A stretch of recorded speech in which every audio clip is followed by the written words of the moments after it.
But I'm going to jump in this tomorrow, right there. How white folks got so rich. The untold story of American white supremacy.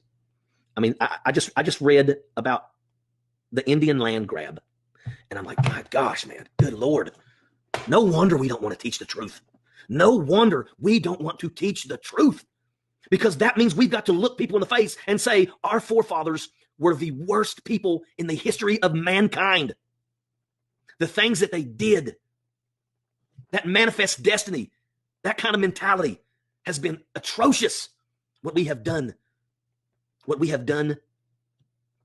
to the African Americans. The estimated number of wealth that came from slavery, from free labor, and that's what it was. And they estimate that the amount of money that came from slavery was around $24 trillion. You can't even grasp that much money. The average person has a hard time grasping what $1 billion is. $1 trillion. Holy shit.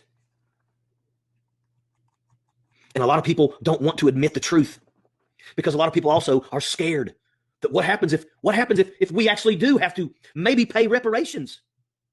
Understand that everything,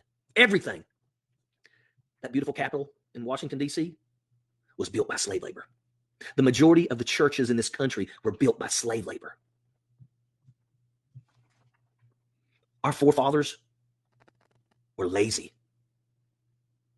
And if they were smart, which they were, but the problem was they were cunning and sad. The greatest land giveaway to the whites. Once Europe discovered the New World and violently subdued, forcibly removed, and outright murdered the Indians, a system had to be set up to induce white people to populate and work the new land. The real truth is that European immigration had nothing to do with seeking religious liberty. It had to do with the headright system, which gave large tracts of land to anyone willing to cross the Atlantic Ocean to help settle the colonies. On average, a person would be given 50 to 100 acres of land. White landowners would get another 50 acres for each enslaved man, which increased the want for slaves while enriching whites with free land and free labor. Now listen up. The white folks that got the land could sell, lease, subdivide, and bequeath the land to their next generation. Remember when I spoke about the landowners getting additional land for slaves? In 2017, it was decided that blacks have a perfect right, even a responsibility, to claim that land and its current value. For instance, the value of the land in Virginia today is worth $21,921 per acre.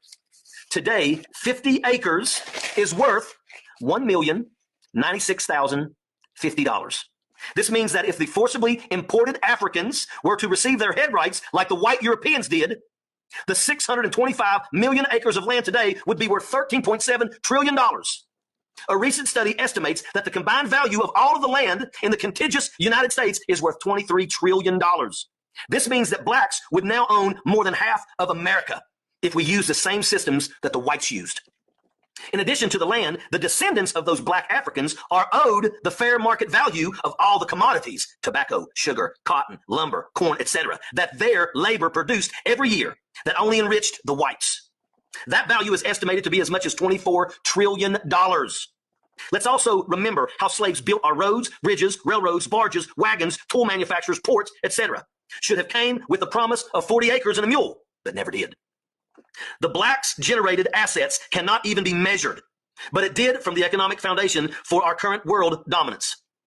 It formed our economic foundation for our current world dominance. If we ever want to provide a measure of justice, we would return the land to the Native Americans, but don't hold your breath.